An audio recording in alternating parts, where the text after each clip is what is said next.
Rimrenom répond aux rumeurs, Jessica Tivna tire Thibaut vers le bas et Bastos serait en couple. Voilà la plupart des sujets de l'émission de la semaine. Bonjour à tous et à toutes, bienvenue sur MTT, émission qui revient sur les actus people et télé-réalité. Cette semaine, beaucoup de choses, vous allez voir, et on commence tout de suite avec une mise au point qui risque de vous intéresser. N'oubliez pas de liker, commenter, partager pour m'aider à développer la chaîne, et sans plus tarder, retrouvons-nous après le générique.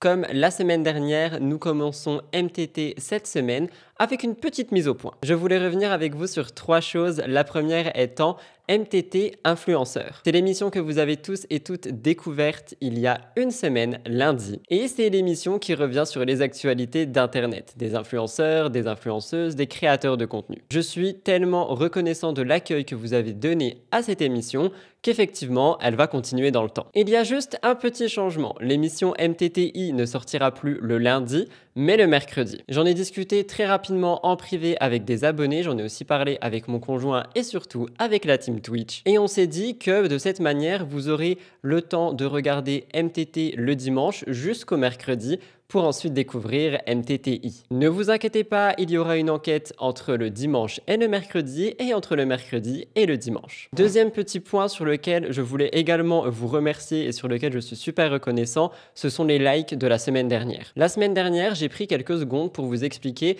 que quand vous likez l'émission MTT, ça aide énormément à la faire découvrir à beaucoup de personnes. Eh bien, croyez-le ou non, mais je pense que vous l'avez entendu et le nombre de likes a explosé et par conséquent, MTT a été recommandé dans l'accueil de beaucoup de personnes qui ne me suivaient pas encore. Donc comme la semaine dernière, je vous le demanderai qu'une fois lors de cette émission. Maintenant, si vous souhaitez me soutenir et faire découvrir cette émission à d'autres personnes, n'hésitez pas à mettre pause et à liker. Troisième et dernière petite chose, il se peut que je mette en place une recherche de modérateur pour YouTube. Vous le savez, et je vous l'ai expliqué, je trouve qu'il y a de plus en plus de commentaires virulents, haineux et méchants, et pour me préserver et aussi préserver la communauté, je pense que je vais prendre des modérateurs YouTube afin de pouvoir justement checker les commentaires avant de les laisser passer ou d'y répondre ou de dire à telle ou telle personne que ce commentaire ne passe pas. Si vous voulez faire partie de l'équipe de modérateurs, n'hésitez pas à me joindre via l'adresse mail qu'il y a en barre de description. Attention, ça ne va pas se mettre en place maintenant, mais comme ça je pourrais un petit peu voir qui aimerait le faire, je pourrais aussi échanger avec ces personnes et nous verrons ça dans le futur. Ces 3 petits points étant donnés, passons tout de suite à la véritable émission. Let's go, story de la semaine, jingle.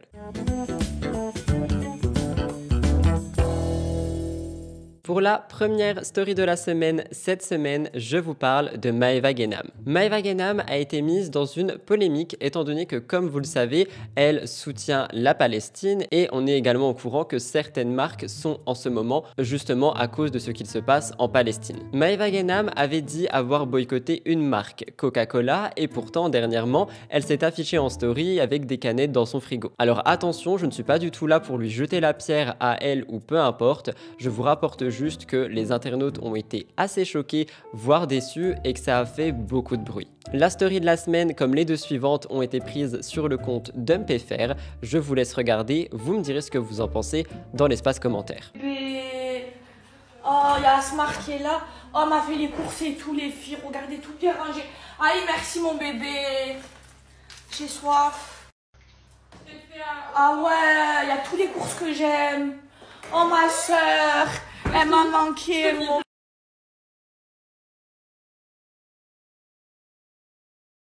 La deuxième chose sur laquelle je voulais revenir dans cette première rubrique d'émission est Jessica Tivna. Et croyez-moi, à la fin d'émission, vous n'en pourrez plus d'elle étant donné que j'ai un gros dossier de cette taille sur toutes ces actualités de la semaine. Mais avant ça, petite entrée en matière, petite mise en bouche comme on dit d'ailleurs, je vais vous laisser regarder Jessica qui parle de sa pire chirurgie et des conséquences qu'il y a eu. Ça fait partie d'une vidéo qu'elle a sortie avec son mari sur sa chaîne YouTube, mais tout ça on le décryptera dans les gros dossiers d'ici une petite heure. En attendant, je vous laisse avec ce magnéto qui, encore une fois, je pense peut être compris et utilisé comme de la prévention envers les pratiques esthétiques. Et ma dernière opération qui date de l'année dernière, c'est la pire, la moins pire, parce que vraiment, quand tu sors je vous le mets là, on dirait que j'ai un casque de moto sur la tête.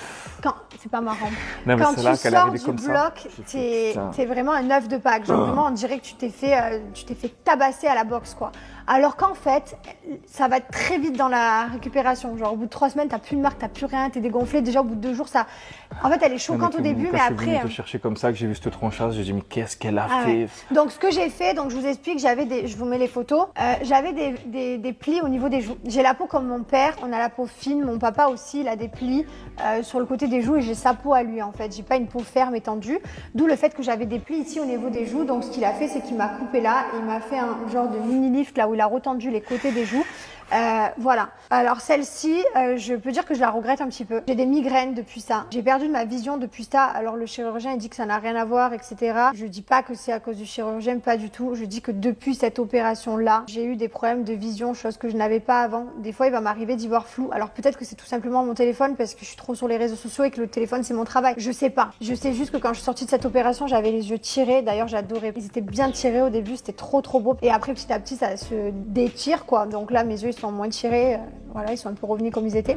Dernière story de la semaine, je reviens sur Kim Glow et j'avais 2 choix. J'avais soit Kim Glow qui est très inquiète parce que sa fille a un rhume, mais je ne voulais absolument pas mettre ça en avant et laisser l'opportunité à des personnes malveillantes, je ne parle pas de ma communauté, je parle des personnes malveillantes qui passent par ici, critiquer Kim parce qu'elle est inquiète pour sa fille. Donc j'ai décidé de rester sur le blogueur DumpFR et j'ai vu qu'il avait mis en avant un magnéto de Kim Glow qui se serait fait un petit peu critiquer, malmener par une personne qui lui dirait qu'elle n'a jamais été enceinte parce que sa silhouette serait trop mince et trop parfaite alors que Kim a porté la vie. Je tiens quand même à préciser que tous les corps sont différents, qu'un corps se modifie différemment avant et après une grossesse suivant justement la morphologie, la manière de vivre également, si on mange sainement, si on se remet au sport, les hormones jouent également et je trouve que c'est assez déplacé, voire méchant d'aller dire à quelqu'un non en fait, tu n'as pas été enceinte, t'as vu comme tu es. Donc petit message de soutien à Kim Glow pour ceci parce que je trouve que c'est une situation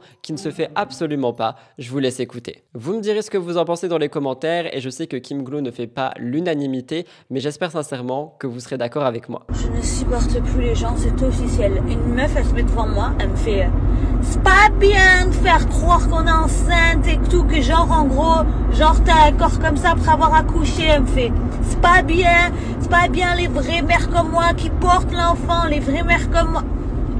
Là elle me parle, moi je suis pas du tout dans le truc qu'elle me dit, tu vois, je suis en mode qu'est-ce qu'elle veut elle. En gros je suis en train de capter qu'elle m'a dit que j'ai fait semblant de porter ma fille, qu'en gros mon corps n'est pas le corps d'une femme qui vient d'accoucher, mais alors pour le coup j'ai eu mon ventre à l'air toute la grossesse, je pense qu'elle a pas dû vraiment voir que j'étais le ventre à l'air toute la grossesse, alors pour le coup j'ai bien porté ma fille, bien comme il faut même. Donc je sais pas quoi lui répondre à cette dame. Franchement je lui ai rien répondu, j'étais là avec mon masque tracé, je faisais ouais ça doit être ça, ouais. Ouais. Je parlais toute seule et je partais, je faisais c'est pas bien, c'est pas bien. Je sais pas quoi te répondre, mange pas McDo toute la journée et puis peut-être que tu maigriras, voilà. Je sais pas quoi te répondre en fait, voilà, le mental, la volonté, le mental, je sais pas. Les stories de la semaine pour aujourd'hui, c'est terminé. Nous allons passer au top actu. Il est assez rempli. Vous allez voir, on est sur une émission quand même assez chargée, je trouve. On a énormément de people télé-réalité. Je reviendrai également sur Aya Nakamura, mais chaque chose en son temps. Allez, c'est parti. Passons au top actu.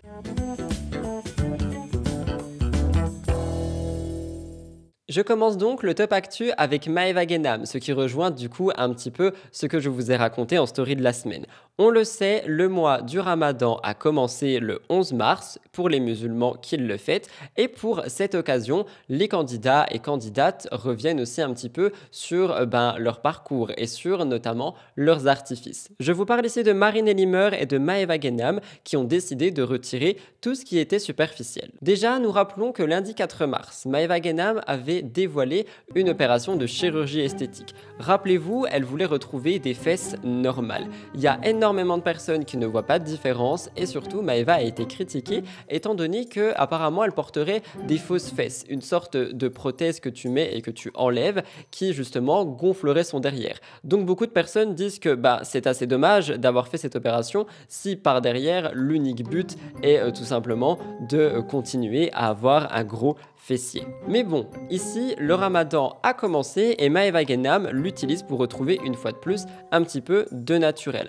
Comme chaque année, elle a annoncé qu'elle pratiquait le jeûne et qu'elle a envie de se rapprocher de Dieu, mais aussi de ses croyances, raison pour laquelle elle veut retirer ses artifices. On a donc pu voir une photo d'elle sur les réseaux sociaux, sans extension de cils, sans extension de cheveux et sans maquillage. C'est vrai qu'on la voit de plus en plus naturelle, mais on ne l'a jamais vue sans absolument rien. C'est quelque chose qui a fait pas mal discuter en positif pour le coup, et quand on est sur quelqu'un qui est assez coquette, qui aime se faire jolie et qui a eu l'habitude justement d'avoir cette apparence, je pense que ça peut être quand même difficile de se montrer comme ça à autant de personnes. Mais comme je vous l'ai dit en introduction, elle n'est pas la seule. Nous avons également Marinelli qui a décidé de retirer tous ses artifices. Le blogueur Skyress TVR a d'ailleurs partagé ça sur son profil. Je vous laisse regarder.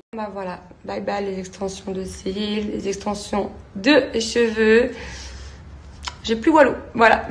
En tout cas, merci beaucoup pour tous vos compliments que je reçois, ça me fait plaisir. J'ai envie de vous poser une petite question, ou du moins de vous faire une petite affirmation également. Je trouve que comparé à l'année dernière, nous avons beaucoup moins de buzz sur le ramadan, et c'est une très bonne chose. L'année dernière, on avait vraiment énormément d'actualités, de théories qui disaient que les candidats et candidates utilisaient la religion et le ramadan pour faire des placements, pour aussi mettre en avant certaines boutiques, etc. Et qu'on n'avait pas vraiment ce côté spirituel, rapprochement de Dieu et de ses croyances. Ici, cette année, j'ai l'impression que c'est plus le cas et honnêtement, je trouve que c'est quelque chose de très bien. Avant de terminer le dossier Maeva Genam, j'ai également vu sur le compte de Clash de Cassos TVR que celle-ci avait posté une vidéo expliquant qu'elle avait retiré toutes ses photos en maillot de bain. C'est quelque chose qu'une fois de plus, je trouve très louable et je voulais le mettre en avant. J'ai vu ça pendant que je me maquillais. Je vous laisse avec le magnéto. Bon les filles, hier, dans la nuit, j'ai supprimé toutes mes photos sur Instagram où j'étais en dessous, où j'étais en maillot de bain. Et en les supprimant, les filles, j'avais honte de moi. Je vous jure, là, j'avais trop honte parce que je me dis en fait, les filles, avant, j'avais aucune pudeur. J'en avais vraiment pas, les filles. Et quand j'étais en train de les supprimer, j'avais honte, je me sentais mal, je me disais mais j'étais comme ça. Alors aujourd'hui, je suis pas parfaite, les filles, je dirais jamais que je serai la meilleure, que je suis la meilleure des musulmanes ou que je suis parfaite, mais je sais qu'aujourd'hui j'ai plus de pudeur qu'avant. Maintenant, je suis pas au summum de la pudeur, les filles, mais je sais que j'en ai plus qu'avant. Et je sais qu'il y avait des photos que je me permettais de prendre, de poster avant, alors qu'aujourd'hui, je me permettrais plus, j'aurais trop honte de ça. Et j'ai honte un petit peu de comment j'étais avant. Je manquais de pudeur, enfin, j'en manquais pas, j'en avais pas du tout, les filles. J'avais honte de rien. Vous savez, avant, genre, de mettre toute nue devant quelqu'un ou en string, même devant des gens que je connais pas, j'avais pas honte. Vous me direz ce que vous en pensez, mais j'aime beaucoup ce petit parcours qu'est en train de prendre Maeva Genam. Cette actualité a été vue sur Gossip Room pour les intéressés, mais je sais qu'il y a des personnes qui m'ont demandé d'en parler. Je vous parle ici de Jordan Fallan qui a été révélé en 2011 dans la première saison des Ch'tis à Ibiza. On l'a également vu à Mykonos, à Las Vegas, à Hollywood. C'est vrai que les saisons des Ch'tis ont été très mises en avant. On a également pu le redécouvrir dans Les Marseillais, La Villa des Cœurs Brisés et 10 couples parfaits. Et d'ailleurs, en parlant de ça, côté vie privée, il a également enchaîné les conquêtes comme j'ai pu le lire sur Gossip Room. Je peux pas vous faire un listing de toutes les personnes avec qui il est sorti, mais dernièrement, il était avec Manon Vanne et malheureusement, cette relation, même si elle a duré 2 ans, n'a pas su continuer dans le temps. Aujourd'hui, on ne parle pas de ça, on parle de nouveaux projets perso qu'il a eu. Il a décidé de se reconvertir dans un sport, à savoir le MMA, qui signifie les arts martiaux mixtes. Et en fait, c'est un sport qui est extrêmement mis en avant dernièrement et on a pu voir Jordan Deshti à son premier combat et malheureusement, comme l'a partagé le blogueur Aquababe, il a été mis KO d'un coup. Je vous laisse regarder.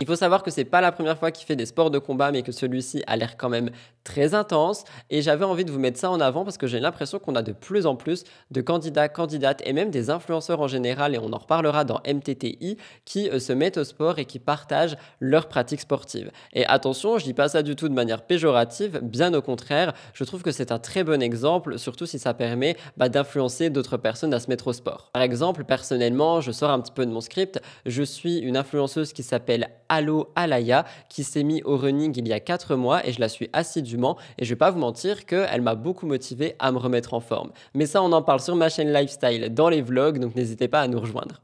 Petit point sur Paga et Giuseppa qui sont quand même des très grosses têtes de télé-réalité. On rappelle qu'ils ont mis au monde leur premier enfant, Georgia, en avril 2023 et que malgré les critiques des internautes disant que la différence d'âge va les détruire ou qu'ils n'étaient pas prêts à être parents, eh bien, Giuseppa est de nouveau enceinte. Mais en attendant, ils doivent s'occuper de Georgia et en effet, ils font face à la parentalité et si j'utilise ces mots-ci, c'est parce qu'ils sont en face de certaines épreuves, notamment par rapport au fait que Georgia a eu pas mal de problèmes de santé. Rappelez-vous, elle avait des coliques à répétition, elle avait aussi un reflux assez important et Giuseppa montrait absolument tout sur les réseaux sociaux. Elle partageait ça avec sa communauté et ses abonnés et malheureusement, elle n'a pas eu que des critiques positives. Il y a beaucoup de personnes qui lui disaient que c'était une mauvaise maman et qu'elle n'arriverait jamais à gérer l'éducation de sa fille. En réaction à ça, je dirais que les internautes sont très mal placés pour parler, qu'on n'a pas à dire ça à quelqu'un et que même si une personne qui lui dit ça est une maman,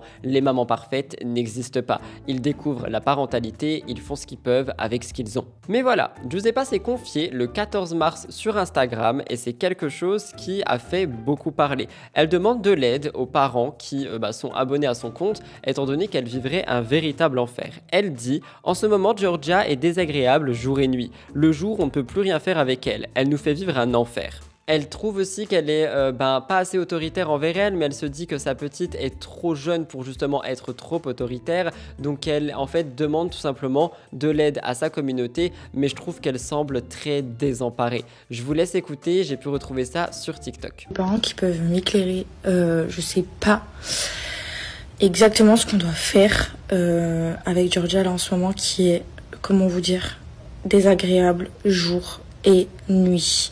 Le jour, on ne peut plus rien faire avec elle. Elle nous fait un enfer tout le temps, à longueur de temps, et ça lui ressemble pas du tout. On n'a jamais eu l'habitude de voir un bébé comme ça. On peut plus changer la couche. La sortie de bain, c'est un calvaire. Genre vraiment, on redoute tout le temps ce moment parce qu'elle se débat dans tous les sens. C'est un calvaire. Ça fait 3 semaines, je vous jure, c'est toujours pareil, toujours. On peut pas lui changer la couche le jour, on peut pas lui changer la couche le soir, on peut pas la sortir du bain, on peut pas la laisser dans son parc. Il y a aucun moment où en fait on va se dire ok, ça va être un moment cool. Genre non, ça pleure, ça râle, ça crie, ça s'énerve, ça se met en hyper extension. Dès qu'elle est pas contente, elle se débat. Manquerait plus qu'elle nous envoie des jouets et puis on y est, on a tout fait quoi. Giuseppa et Paga ne s'en sortent pas du tout en ce moment. Mes commentaires sont ouverts si jamais vous avez des conseils à leur donner. Très rapidement, nous parlons de Pierre Garnier parce que oui, j'ai vu vos demandes par rapport à Cassandra, on en parle tout de suite. C'est vrai que Pierre Garnier est devenu un chanteur à succès incroyable, c'est une véritable star, notamment depuis qu'il est sorti de la Star Academy. Il y a quelques mois, il était encore nobody, il était inconnu du public et aujourd'hui, il a quand même un disque d'or, rien que ça. Son titre, Ce qu'on était, est devenu un véritable tube que tout le monde écoute. Le 11 mars 2024, nous avons eu un reportage sur Pierre Garnier, totalement consacré à lui, qui s'appelle Pierre Garnier, phénoménal. À l'intérieur, on apprend beaucoup de choses sur son enfance, on le voit arriver au château, c'est vraiment un documentaire qui retrace en fait toute sa vie. Notamment, on a vu qu'à l'origine, il chantait dans les rues de Caen et que les personnes ne l'écoutaient pas forcément. Aujourd'hui, Pierre Garnier est en tournée à travers la France, la Belgique, la Suisse, c'est une grande star de la Star Academy. Mais en plus de ça, il faut savoir qu'il fait tomber un petit peu toutes les filles. Il y a beaucoup de filles qui le trouvent absolument craquant, notamment Cassandra Julia. Je le dis ici, mais en faisant quelques recherches, j'ai vu qu'il serait en couple. Donc Cassandra, désolé, il va falloir aller dans un autre magasin chercher un autre petit copain. Attention, quand je dis ça, c'est pas du tout péjoratif ou peu importe, ne me mettez pas dans une sauce. Enfin bon, Cassandra a quand même, déjà on en a déjà parlé, elle a quand même un petit crush sur Pierre Garnier, elle lui avait envoyé un DM, il l'avait lâché en vue, mais pourtant cette fois-ci elle s'est incrustée dans le documentaire de Pierre Garnier, comme vous le voyez à l'écran. Les internautes ont réagi à ça, notamment sur la plateforme X, disant « La Cassandra en manque de fame qui s'incruste dans le documentaire de Pierre. Je n'ai vraiment pas compris, j'ai soufflé devant ma télé. Mais quelle honte, comment elle a fait? Mais qu'est-ce qu'elle fout là-dedans elle? Peut-être elle le connaît, peut-être qu'elle avait quelque chose à rapporter dans ce documentaire. Personnellement, je n'ai pas pu le voir. Par contre, je n'ai vu que cette capture d'écran. Donc, si effectivement elle n'avait aucun lien et rien à faire dans ce documentaire, qu'est-ce qu'elle faisait là? Mais par contre, je trouve que les commentaires, une fois de plus, sont assez virulents et c'est d'ailleurs pour ça que je parle de modérateur. Mais si des personnes ont plus d'informations et savent pourquoi est-ce que Cassandra a fait une apparition dans ce documentaire, mes commentaires sont là pour ça, dites-le moi. Actualité vue sur Blasting News, j'ai vu vos demandes, je vous rappelle que je n'ai pas regardé l'île de la tentation, donc je vais énormément citer ce que j'ai trouvé pour justement vous faire un point. Je fais un point avec Blasting News, le lundi 12 mars, W9 a diffusé les 2 derniers épisodes de l'île de la tentation et donc on a eu aussi les bilans des 3 couples. Les téléspectateurs ont appris que Lydia et Gaëtan étaient toujours en couple, même si on a eu des images montrant que Lydia avait trompé Gaëtan avec Samy, son tentateur. On a aussi vu que l'histoire entre Jarod et Chloé continue et Kelly et Enzo sont aussi ensemble. Malheureusement, Salomé et Timothy sont toujours séparés et Maëva et Rémi, les stars du programme, également. Lors du bilan, Maëva est venue au bras de Malek et donc elle a officialisé leur relation devant la caméra. Rémi, lui, est venu totalement seul et donc on a compris que c'était la fin de son histoire avec Maëva. Et après la diffusion, il est allé sur TikTok, il a répondu à pas mal de questions et il a donné plus de détails sur la rupture. Il a donné aussi pas mal d'informations par rapport à la suite des relations qu'il y avait eu sur le tournage, notamment la sienne avec une tentatrice, Lisa Marie. Je cite, « Lisa Marie, pour faire taire toutes les polémiques, on s'est revus, on est toujours en contact. C'était une très belle personne. On a partagé beaucoup de choses et de bons moments. Elle m'a beaucoup aidé dans ma problématique, elle a été là. Grosse force à elle, on se sait. On n'est pas obligé de se mettre en couple. Ce n'est pas parce que vous vous entendez bien avec une fille ou un mec qu'il faut forcément faire quelque chose. On peut avoir de l'attirance et s'apprécier, sans pour autant passer à l'étape du couple. Ce n'est pas aussi simple que ça. Je viens de me séparer. Là-bas, j'ai perdu beaucoup de choses, je n'avais pas que ça en tête. » D'ailleurs, dans le même live TikTok, il faut savoir que les internautes ont été assez surpris et assez compatissants envers lui en expliquant que c'était assez délicat et gênant de voir justement Maëva avec son tentateur à ce bilan et que c'est quelque chose qui, en fait, juste ne se fait pas même si c'est le concept de l'émission. Et Rémi a réagi à ça.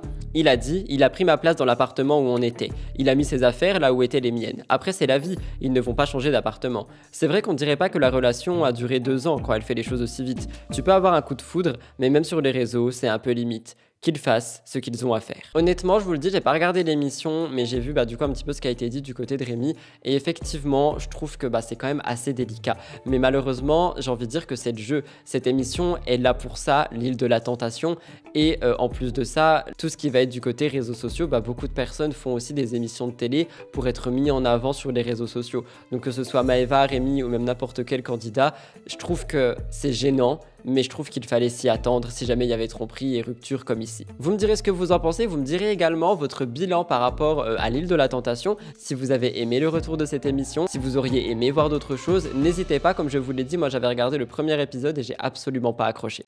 Je termine le top actu avec Bastos, j'ai envie de dire un petit peu comme chaque semaine. Un petit point sur lui parce que justement, il serait en couple selon les internautes. Le 16 février, il avait annoncé son arrêt de la télé-réalité, notamment avec la fin des Apprentis, il était sorti. On rappelle qu'il a fait Secret Story, Moundir, les Apprentis, 2-3 Cross et aussi les 50. Il dit qu'il est dans le milieu depuis 7 ans et qu'il est heureux, je cite, de quitter ce monde de fou.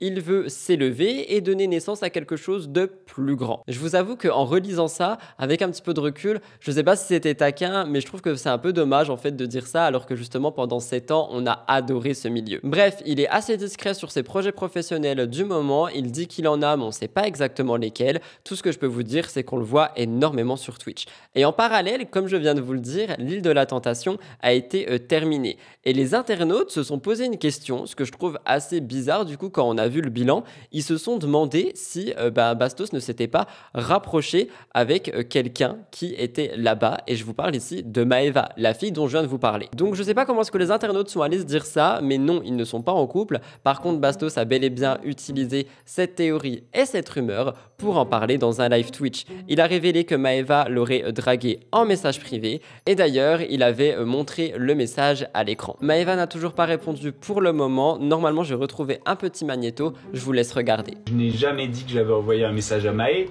j'ai dit bien pire. J'ai dit que Maë m'a envoyé un message. Donc on va aller voir dès maintenant. Hop, voilà. Vous pouvez pas bien voir sur TikTok. Un message en mode flirt. C'est Maeva, c'est la meuf de l'île de la Tentation. Elle a dit so perfect, so perfect guy. C'est même pas du bon anglais. Elle a envoyé so perfect guy. De quoi j'ai menti? J'ai jamais menti. Je ne mens jamais. Crois l'autre. Je lui montre le message en personne, ça peut être marrant. Qu'est-ce que vous en dites? Je le ramène ici. Pour réagir, je vous dirais que je ne sais pas trop quoi en penser, parce que du coup Maeva serait en couple avec son tentateur, mais en même temps elle aurait envoyé un message pour draguer Bastos.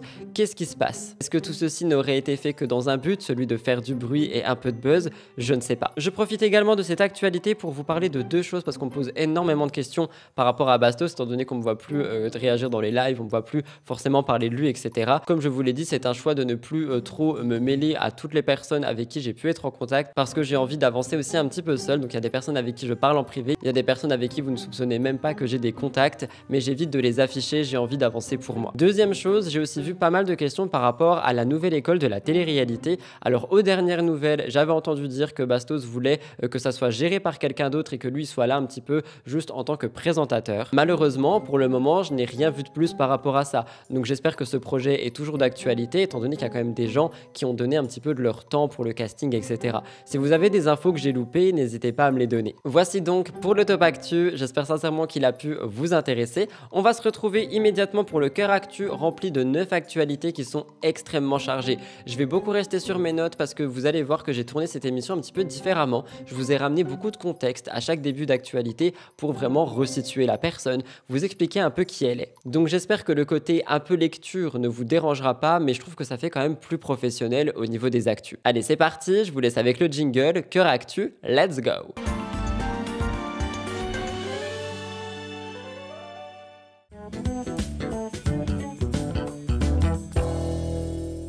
Elliot m'a ramené cette gourde de Paris, elle est incroyable, si j'arrive à l'ouvrir. Elle est trop mime, c'est avec des petites fleurs et je vous avoue que ça me force énormément à boire de l'eau parce que je l'adore. D'ailleurs, je vais en profiter, ceci est votre rappel pour aller boire de l'eau. Vous mettez pause, vous prenez un verre d'eau. Je commence le cœur actu avec Aya Nakamura, victime de racisme. On en a parlé la semaine dernière, je vous fais un update ici parce que vous me l'avez énormément demandé. Aya Nakamura est très célèbre en France et à l'international et dernièrement, elle est dans une polémique par rapport aux Jeux Olympiques. C'est vrai que sa musique a réussi à dépasser les frontières, bien que beaucoup de gens en doutent et n'aiment pas ça. Mais dernièrement, je ne sais pas si vous l'avez vu, il y a le collectif d'extrême droite, les Natifs, qui ont affiché un message sur une banderole. Il n'y a pas moyen AA, ici c'est Paris, pas le marché de Bamako. Une phrase qui n'est absolument pas passée et moi de même j'ai été choqué, je voulais partager sur Instagram en disant que c'était abusé et que honnêtement ça me faisait un peu honte en fait de voir ce genre de choses. Suite à ça, il y a eu un énorme élan de solidarité afin de lutter contre le racisme et aussi de partager la diversité culturelle et artistique, notamment autour de Aya Nakamura. Et finalement, c'est elle qui a réagi à ça. Elle avait enfin pris la parole par rapport à toute cette polémique suite à l'annonce et à l'affichage de cette banderole. Elle disait « Vous pouvez être raciste mais pas sourd, c'est ça qui vous fait mal. Je deviens un sujet d'état numéro 1 en débat, mais je vous dois quoi? Que dalle !» Et face à cette attaque, il y a eu énormément de personnes qui ont pris la parole, notamment Kalash Criminel, Dadju, qui ont décidé de défendre Aya en disant que son art était important et que la place qu'elle occupe, en fait, justement, elle est tout aussi importante. D'ailleurs, j'avais vu que via le blogueur Skyres TVR, que même en Asie, Aya Nakamura était passée à la télé. Beaucoup de personnes ont réagi. Côté People, je vous parle de Magali Berda. Elle a soutenu Aya Nakamura le 11 mars 2024 via une story sur Snapchat. Elle dit qu'en fait, elle a honte d'être française, tout simplement. Des mots qui, pour moi, sont très forts. Et encore une fois, même si on n'apprécie pas forcément Magali Berda, pour le coup, je trouve que c'est très bien qu'elle prenne la parole par rapport à ça. Magali Berda dit qu'elle est la plus légitime de chanter aux Jeux Olympiques et elle finit son discours sur Snapchat en la comparant à une guerrière. Du côté politique, on a eu aussi pas mal de réactions. Emmanuel Grégoire a dénoncé une attaque ignoble. Il a voulu soutenir les propos de la ministre Amélie Oueda Castera, qui elle avait dit « Peu importe comment on vous aime, chère Aya, foutez-vous du monde entier avec vous ». On a aussi un député de la France insoumise qui a dit « Ils prétendent aimer leur pays, mais ils veulent en exclure la chanteuse francophone la plus écoutée dans le monde depuis Edith Piaf. On ne peut pas être raciste et patriote en France ». J'avais également vu un face-à-face, je ne sais plus sur quelle chaîne, de justement quelqu'un qui expliquait que non, mais c'est pas parce qu'elle est noire qu'elle dérange, etc., etc. Mais moi, je vous le dis, je pense que ce qui dérange, c'est qu'on est sur une femme noire qui réussit et qui justement est écoutée à l'international, et ça dérange pour les bons petits Français qui voulaient par exemple une Edith Piaf ou alors, comme je vous l'ai dit la semaine dernière, un Patrick Bruel. Apparemment, 63% des Français ne souhaitent pas qu'elle soit là pour représenter la France aux Jeux Olympiques 2024, et dans le côté people, Géraldine Maillet a décidé de prendre la parole. Elle a affirmé qu'elle était pour la participation de Aya à la cérémonie d'ouverture des JO, mais elle veut quand même s'assurer que Aya Nakamura, je cite, soit fière de chanter et que ça représente quelque chose pour elle. Par contre, elle a aussi pris la parole pour exprimer un autre point dans l'émission Face à Hanouna. Elle a révélé que apparemment pendant un concert à la Martinique, Aya aurait eu un comportement assez déplacé envers ses fans et elle n'aurait pas été très cool. Géraldine dit « C'était un naufrage, elle a été odieuse, elle n'est même pas allée vers ses fans, elle a été horrible, elle est passée de manière catastrophique, elle en avait rien à faire. » Je comprends pas vraiment pourquoi est-ce qu'on a mis ça en avant ici, ça n'a aucun rapport avec le fait de représenter la France avec sa voix, donc je peux comprendre que ça peut être dérangeant si ça a été vrai, mais je trouve que ça n'a pas vraiment le rapport avec la polémique Jeux Olympiques actuelle. Ou alors je suis totalement à côté de la plaque et ça faudra me le dire. Enfin, nous avons également eu l'avocat de Aya Nakamura qui a parlé sur la chaîne RTL. Il a dit « Il faut rappeler que ses propos et ses actes tombent sous le coup de la loi. Sur la banderole, il y a le message « Il n'y a pas moyen ». Donc tout va être fait pour empêcher Aya de chanter, de travailler. Qu'est-ce que ça veut dire? On indique au public qu'il faut absolument réagir, peut-être physiquement. Pour réagir à ça, je vous dirais qu'effectivement, c'est un message qu'on n'a pas forcément vu passer de cette manière, mais que ça peut ça peut engrainer cette haine et ce racisme qui est présent et le mettre en avant. Je terminerai également par vous dire que j'ai vu une story sur le compte de la chroniqueuse Anissa que vous connaissiez notamment sur l'émission Aja de Samzira, qui a dit que c'était pas très logique si elle doit retourner à Bamako, que par exemple des joueurs de foot qui sont noirs devraient donc aller célébrer leur victoire ailleurs qu'en France, que des comédiens ou des très grands chanteurs qui ont des très grandes réputations et qui sont des hommes qui ne sont pas blancs devraient également partir du pays et ne pas représenter la France, et je trouve qu'effectivement c'est totalement illogique du coup. Et encore une fois, pour toutes celles et ceux qui vont dire que son timbre de voix ne correspond pas et qu'on ne l'a jamais entendu chanter d'autres choses que Jaja, etc., je répète que ça sera peut-être l'occasion de le découvrir. C'est donc tout pour l'actualité Aya Nakamura, j'espère que ça a pu vous intéresser. Allez, on retourne en télé-réalité. Fidji Ruiz avait disparu pendant quelques jours. Elle est revenue, elle a annoncé une bonne nouvelle, elle a donné naissance à son premier enfant. Les dernières nouvelles que nous avions d'elle étaient au 5 mars et elle avait expliqué que son gynécologue avait dit que son col était ouvert à l'intérieur mais pas à l'extérieur. Depuis, on a eu énormément de rumeurs disant que soit elle avait accouché, soit il y avait eu de très gros problèmes et le blogueur Skyrest TVR avait dit que Fidji avait donné naissance à son enfant, mais elle avait démenti, peut-être parce qu'elle voulait justement l'annoncer elle-même. Le 13 mars, elle a posté une photo en noir et blanc où on voit son mari, Anas, elle-même et le petit bébé. On rappelle que la grossesse a été assez compliquée, Fidji a eu très peur de perdre son bébé, elle avait fait pas mal d'allers-retours aux urgences et elle avait montré notamment sa main qui avait énormément grossi. Aujourd'hui, elle a accouché, tout va pour le mieux et elle a donné pas mal de nouvelles sur Instagram.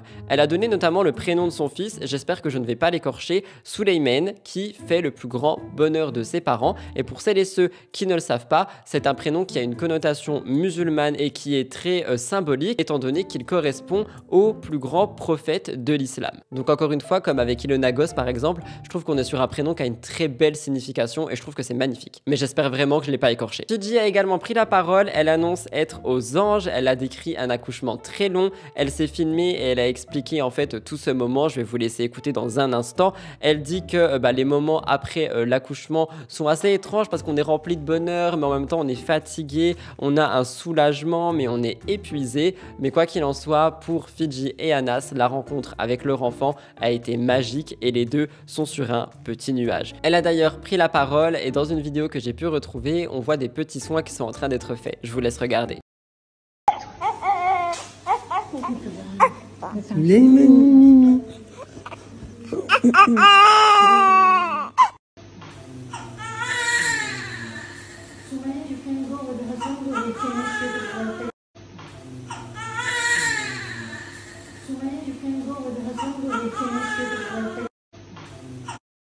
Mon Mimi.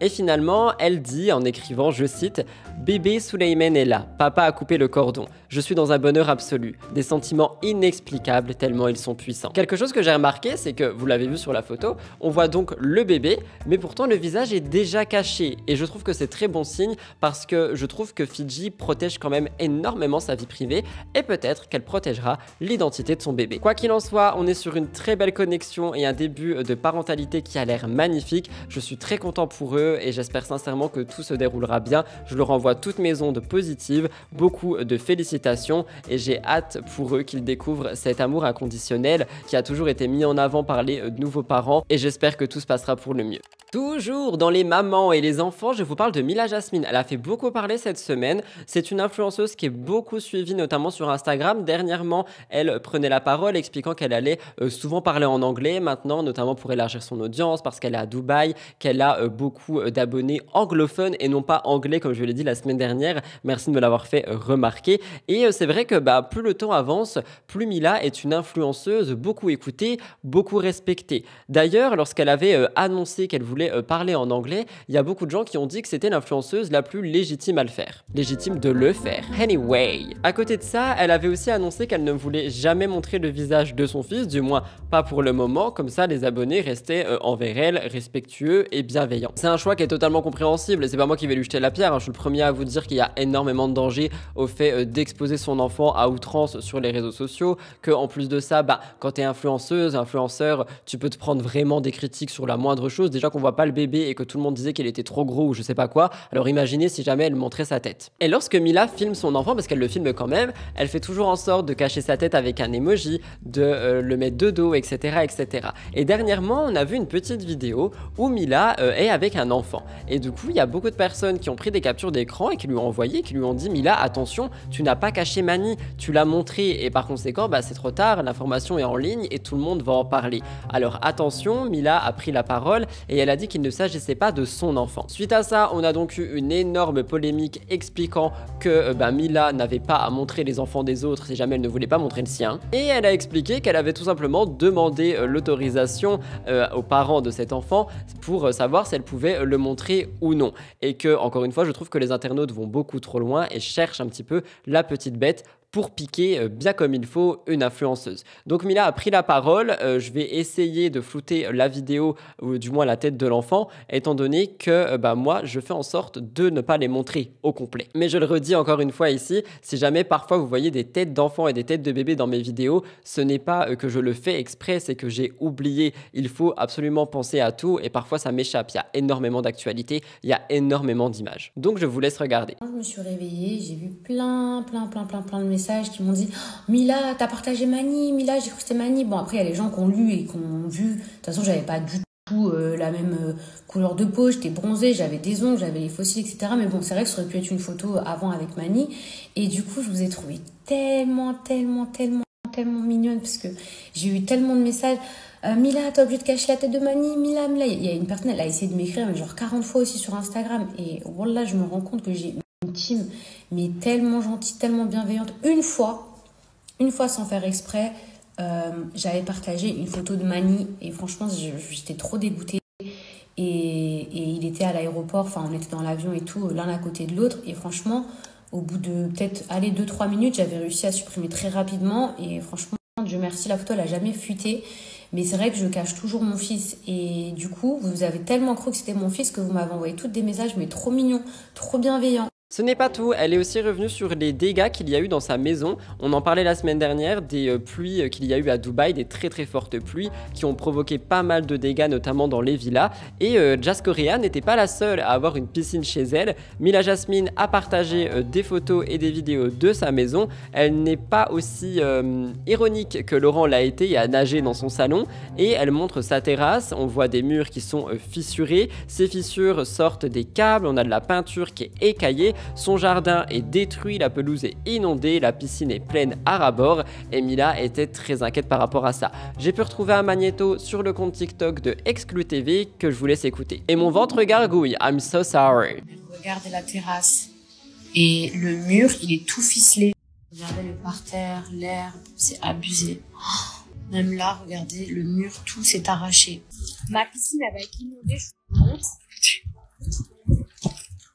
Regardez. Tout. La seule, regardez, le seul écoulement, il est ici, genre. Non, mais là, la piscine, je suis inquiète. Mila dit qu'il y a des habitants qui ont reçu une alerte qui leur disent de rester chez eux et il y a un problème parce qu'apparemment si tu es dans la rue, tu pourrais avoir une amende de 10 000 AED, soit de 2500 €. Donc Mila est quand même assez inquiète, elle espère que les choses vont s'arranger et comme je vous l'ai expliqué la semaine dernière, en fait tout ça serait dû au fait que Dubaï n'est pas du tout préparé à la pluie, donc les maisons ne sont pas préparées à la pluie non plus, les terrains non plus et apparemment d'après ce que j'avais entendu, il n'y aurait quasiment ou pas du tout de plaques d'égout pour justement évacuer l'eau. Ce qui est assez étrange, c'est de voir la nature finalement qui se déchaîne de cette manière parce que jusqu'à présent, ça n'a pas été le cas à Dubaï. Il y a des fois eu des fortes pluies, mais pas au point où ces maisons ont subi toutes les destructions qu'elles sont en train de subir. Donc un gros courage envers Mila Jasmine et toute personne qui subit ça également. Et à travers cette actualité, je vais plus loin, il y a aussi eu des inondations à Dubaï, il y en a tous les jours. Donc juste un grand courage pour les personnes qui subissent des catastrophes naturelles. J'ai vu ça passer sur Instagram, j'avais très envie de vous en parler. Je vous parle de Maïsan, petit contexte, elle s'est fait connaître dans l'émission Les Marseillais aux Caraïbes. On rappelle qu'elle a été énormément mise en avant pour son QI de 147. Madame l'intello au premier rang de la classe, c'est vraiment pour ça qu'on l'a connue. Mais après ça, on a pu la voir dans La Villa des Cœurs Brisés, des couples parfaits. On l'a aussi vu sortir avec Alan, le cousin de Kevin Gage. On l'a vu dans la saison de D50, la bataille des clans. Bref, Maïsan a été beaucoup mise en avant, notamment pour sa relation avec Emin, le bras droit de Jas Correa justement. Depuis leur séparation, on a eu pas mal de révélations.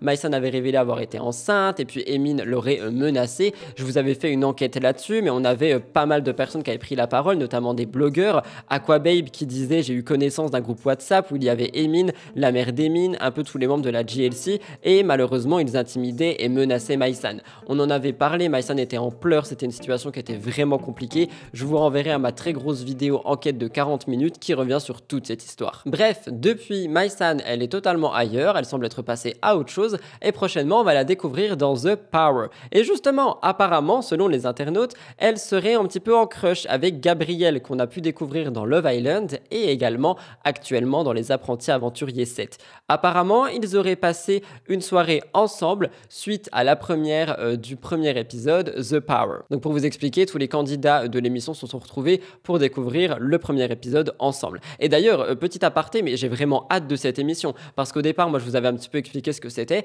mais là je vois qu'il y a de plus en plus de choses avec des figurines, des cartes, un plateau de jeu. J'ai trop hâte. Et pour les intéressés, ça sort le 1er avril. W9, il serait temps de me sponsoriser là parce que moi je donne toutes les infos en fait. Bref, Mai-san a vu pas mal de spéculations et elle a décidé de prendre la parole. Elle a expliqué qu'il y a eu une plaisanterie blague qui a été mal interprétée dans une story de Marwa qui justement avait donné naissance à ces rumeurs. Elle dit, dans une story de Marwa, il y a quelqu'un qui fait une blague en disant Mai-san elle dort chez Gab. Elle a expliqué que non, elle n'est pas chez Pékin Express et que justement elle est en rapprochement avec personne. Vous connaissez la répartie de Mai-san, je cite et je vous laisse écouter. Je ne vais pas chez les gens, je ne fais pas ça chez l'habitant, je ne fais pas Pékin Express. Arrêtez de me crier dessus, je dors avec personne. Je vous laisse regarder. Oui, Star, j'espère que vous allez bien. Je me fais un peu terminer.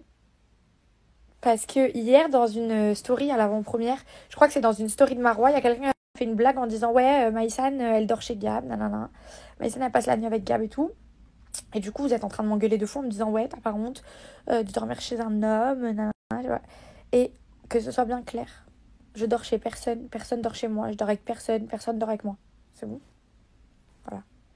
Je vais pas chez les gens, je vais pas chez l'habitant, je fais pas Pékin Express, d'accord? Donc arrêtez de me crier dessus. Vous me dites ouais nanana, c'est honteux et tout, je sais pas quoi. Je dors avec personne.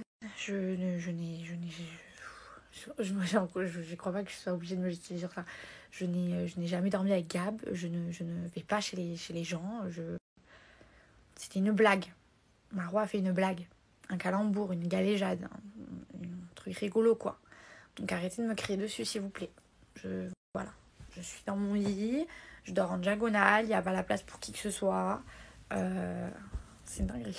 C'est une dinguerie. Pour réagir, une fois de plus, on a un côté d'internautes qui vont trouver ça extrêmement drôle et qui vont prendre tout ça avec humour et ironie. Et on a vraiment un côté d'internaute qui va être assez méchant et virulent, raison pour laquelle Mai-san a pris la parole à ce point. Et quoi qu'il en soit, qu'elle veuille dormir chez Gabriel ou non, elle fait ce qu'elle veut, elle est célibataire, il me semble, sauf si elle nous cache des choses. Bref, encore une fois, trop hâte de voir The Power. Et d'ailleurs, j'ai vu aussi Carla Moreau qui était arrivée justement pour cette avant-première et qui voyait les affiches de ses émissions avec Kevin, c'était assez drôle. Je sais pas si j'avais fait une capture d'écran ou peu importe, si c'est le cas, je vous l'affiche. Et si c'est pas le cas, tant pis, on fera 100. Un petit peu de calme pour cette actualité. Stéphanie Clairbois vit des moments compliqués depuis la fin d'année 2023. Rappelez-vous, le 29 décembre 2023, elle avait vécu un accident absolument traumatique. Elle était tranquillement dans la ville, elle a été percutée par une voiture. Le conducteur s'était enfui, c'était quelque chose d'absolument horrible, on en avait déjà parlé. Elle était blessée et ce sont les passants qui avaient réussi à la décaler justement et à pouvoir appeler le service d'urgence. Une fois qu'elle était à l'hôpital, on avait vu qu'elle avait eu une commotion cérébrale, des multiples ecchymoses sur son corps. Heureusement, elle n'a pas eu de fracture, mais Stéphanie est restée choquée de tout ça et elle a dit que justement l'être humain la dégoûtait, que c'était absolument horrible et qu'elle ne comprenait pas comment est-ce qu'on peut prendre la fuite après avoir fait subir ce genre d'accident. Aujourd'hui, je vous parle d'elle parce qu'on a appris malheureusement qu'elle était en deuil. Je cite « Ma grand-mère est décédée hier et c'est une partie de moi, mon enfance, mon adolescence, mes habitudes du mercredi pas perdu, mes coups de fil pour un oui ou un non lorsque je me sentais pas bien et que j'avais besoin d'être rassurée, nos balades du petit chemin avec mes enfants qui s'envolent avec elle. » Elle a partagé ceci le 5 mars. C'est un message rempli d'émotions et en fait, elle parle du fait que sa grand-mère avait une énorme place dans sa vie. Malheureusement, même si elle avait été très active et qu'elle était très communicative, il n'y avait pas beaucoup de problèmes, elle a dû faire face à un AVC totalement dévastateur et Stéphanie depuis est en deuil. Le 13 mars, elle partage une story justement de sa mamie en écrivant « Certains jours sont plus durs que d'autres, j'ai vraiment du mal à me dire que tu n'es plus là ». En fait, elle a beaucoup de mal à l'accepter parce qu'elle s'attendait pas du tout à ce que sa vie prenne fin aussi brutalement.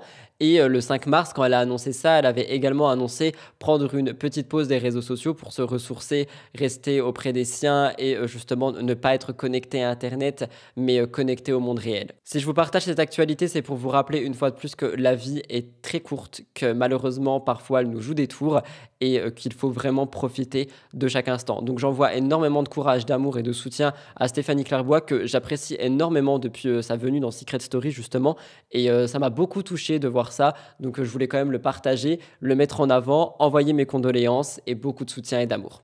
Actualité vue sur Gossip Room, relayée par officiel.fr et surtout mise en avant sur TikTok. Vous allez voir, vous allez un petit peu vous énerver. Mela Knight est très discrète depuis qu'elle n'est plus en télé-réalité, mais sur les réseaux sociaux, elle est là tous les jours. Snapchat, TikTok, Instagram, elle est là. Elle est suivie par beaucoup de gens, elle pose de nombreuses photos, de nombreuses vidéos. Notamment dernièrement, on parlait d'elle parce qu'elle avait raconté combien elle avait gagné et comment est-ce qu'elle avait très mal dépensé son argent de télé-réalité. Aujourd'hui, elle continue les réseaux sociaux, notamment sur TikTok. Sur TikTok, elle fait beaucoup parler, elle fait beaucoup rire et elle dévoile souvent des réels qui sont assez humoristiques. Le 18 janvier, elle fêtait ses 30 ans, comme moi. On aurait dû aller ensemble acheter notre gâteau d'anniversaire. Mais bon voilà, elle fêtait ses 30 ans et c'est quelque chose qui a été beaucoup mis en avant. C'est vrai que depuis 2022, elle est très discrète sur les écrans, elle ne fait plus de télé-réalité, mais elle arrive quand même à tirer son épingle du jeu avec les réseaux sociaux. Dernièrement, elle poste un réel qui a fait beaucoup parler, c'était le 11 mars, c'est une vidéo très courte où elle est avec Michou à la montagne. Je vous laisse regarder parce que ce qui a attiré les internautes, c'est pas le fait qu'il y ait Michou.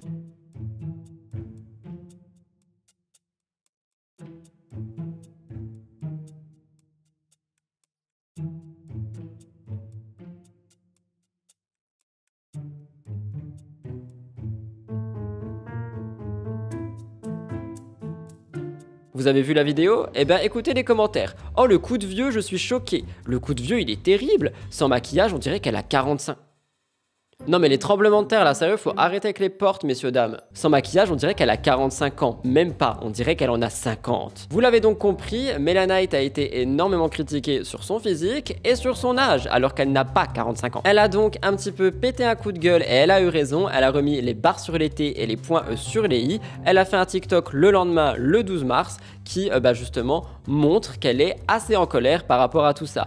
Elle prend la parole et elle dit « C'est normal que je n'ai pas le même visage que celui que j'avais il y a 10 ans. Quel intérêt de mettre ce genre de commentaires à part pour blesser? Tu vas gagner l'euro million parce que j'ai vieilli. Coup de vieux ou pas coup de vieux, je pécho toujours. » Elle a essayé de le faire avec humour, c'est quelque chose qui a été mis en avant. Je vous laisse regarder. Alors là, j'étais obligée de me détacher les cheveux pour reprendre à ce genre de commentaires qui ne sert à rien. Et je vais utiliser le peu de voix qui me reste pour répondre à ce genre de commentaires. Déjà, numéro 1. Dans l'ordre chronologique, vous m'avez connu, j'avais 21 ans. Aujourd'hui, j'en ai 30. 30 moins 21 égale 9. Ça veut dire qu'il y a 9 ans qui se sont écoulés entre les deux. Donc c'est normal que je n'ai plus le même visage que celui que j'avais il y a 10 ans. Tout le monde vieillit, personne n'est de momie. Et t'as vu, j'aimerais bien voir ta tête dans 10 ans, je te jure, ce sera pas la même. Ensuite, 2. Je sens que dans ton petit commentaire là, il y a une petite connotation méchante. Alors je vais te répondre. Mon amour, je n'ai jamais été mannequin. Je n'ai jamais pu payer mes factures avec mon visage ou mon corps boudiné, d'accord? Donc, de ce fait là, je vous laisse le monopole de la beauté. Si tu trouves que le coup de vieux me rend moche, I don't care. Tiens, la beauté, ra. Personnellement, c'est pas ça qui paye mon loyer, mes factures et ma vie actuelle. Donc j'en ai rien à faire. Et ensuite, 3, quel intérêt de me mettre ce genre de commentaires à part pour blesser, afficher les gens et dire « Oh, t'as vieilli ». Les gens s'en battent les couilles que j'ai vieilli. Tu vas gagner l'euro million parce que j'ai vieilli. Bref, tu sais quoi? Rendez-vous dans 9 ans et t'as vu, ne fais pas comme moi. Pas de UV, pas de soirée, t'inquiète pas, t'auras pas de coup de vieux toi au moins. Bref, PS, coup de vieux ou pas coup de vieux, je pécho toujours. Pour réagir, moi je trouve que les internautes sont trop durs. Parce que quand elle était trop maquillée, trop machin, c'était une bimbo superficielle. Aujourd'hui, elle est de plus en plus naturelle et du coup, elle est trop vieille et trop laide. Et en fait, c'est ça le problème. C'est qu'il n'y a pas de juste milieu. C'est qu'on va dire à quelqu'un, arrête la chirurgie, arrête de te maquiller, sois naturelle, montre tes rides, montre que t'es humaine, etc. Et par derrière, quand cette personne va faire ça, tu vas juste aller la critiquer et lui rappeler qu'elle est en train de prendre de l'âge. Et en plus, c'est pas grave de prendre de l'âge, mais peut-être que Mela Knight, elle avait pas envie d'entendre ça sous son post qui était une vidéo humoristique avec Michou, rien à voir avec l'âge. Et du coup je trouve que c'est dommage et que effectivement je peux comprendre certains influenceurs et certaines influenceuses qui disent que les complexes se créent à partir des internautes qui vont te critiquer absolument sur tout. C'est-à-dire que quoi, moi là aujourd'hui j'ai pas de rides et dans 10 ans je vais en avoir une et on va me dire ah bah ça y est t'es vieux, faudrait faire des injections. Eh ben non, j'en ferai pas. Je préfère ressembler à un pruneau desséché qu'aller me faire injecter des produits dans le visage. Petit point sur Ilona, comme chaque semaine, on rappelle qu'elle a été révélée dans 10 couples parfaits, hein. Elle était avec Ilan notamment à ce moment-là. Depuis, on a eu pas mal de choses, notamment avec Julien Bert, mais bon, on va pas en reparler. Et surtout, il faut rappeler que Ilona n'est pas qu'une candidate de télé, elle est également entrepreneuse, notamment avec sa marque Sorella. D'ailleurs, dernièrement, j'ai vu une revue sur YouTube, et bien que les habits soient chers, je vous avoue qu'ils m'ont donné envie. Bref, aujourd'hui, elle est avec Paul André, les deux filent le parfait amour, même s'il y a eu une petite erreur de parcours. Aujourd'hui, ils s'entendent très bien, voire mieux, et Ilona est enceinte. Ils vont accueillir un petit garçon qui s'appellera Jean-Joseph. Prénom qui a fait parler pendant des semaines et des semaines. Il y a des gens qui disent qu'il va se faire harceler alors que l'enfant n'est même pas né. Et moi, comme je vous l'ai déjà dit, c'était juste un prénom de tradition et c'est un prénom qui est courant en Corse de la même manière que nous, on a des Manon, des Léa et des Louis. Bref, elle a très hâte de rencontrer son fils et ils ont déjà fait la chambre du petit. Quelque chose qu'ils avaient montré sur leur chaîne YouTube. D'ailleurs, sur sa chaîne YouTube, si vous y allez, il faut pas vraiment l'énerver parce qu'Ilona adore répondre aux mauvais commentaires, gare à vous, notamment les mamans parfaites. Bref, sur Instagram, elle est aussi très active et si je vous parle d'elle aujourd'hui, c'est parce que déjà je voulais faire un petit point, mais elle a dernièrement fait un placement de produit et via ce placement de produit, on voit son ventre qui est énormément arrondi, on la voit toute nue d'ailleurs et pour une fois, il n'y a pas eu de critique, j'étais très surpris, mais on voit son ventre qui est vraiment arrondi et je trouve que c'est très beau et je l'ai déjà dit et je le redis, mais je trouve que la grossesse d'Ilona lui va à merveille. Je trouve que être enceinte c'est quelque chose qui lui va vraiment et j'espère que tout ira bien lors de l'accouchement et que la maternité lui ira aussi. Mais c'est vrai que dans cette story du 12 mars 2024, on voit que elle est heureuse en fait et c'est quelque chose que je veux mettre en avant parce qu'elle est passée par tellement de moments down, de moments horribles, de moments sombres dans ses anciennes relations, dans sa vie perso, absolument dans tout, hein. Il y a pas mal de briefs dont elle nous fait part de temps en temps, notamment avec sa maman, mais avec son ex également, et même avec ses autres ex, qu'aujourd'hui en fait je pense qu'elle mérite un petit peu sa part de bonheur et j'espère sincèrement qu'elle va durer. Donc voilà, je vous tiendrai au courant de toute façon toutes les semaines de Ilona parce que j'adore la suivre, c'est vraiment quelqu'un que je suis assidûment pour le coup. Je lui souhaite beaucoup de bonheur, elle mérite.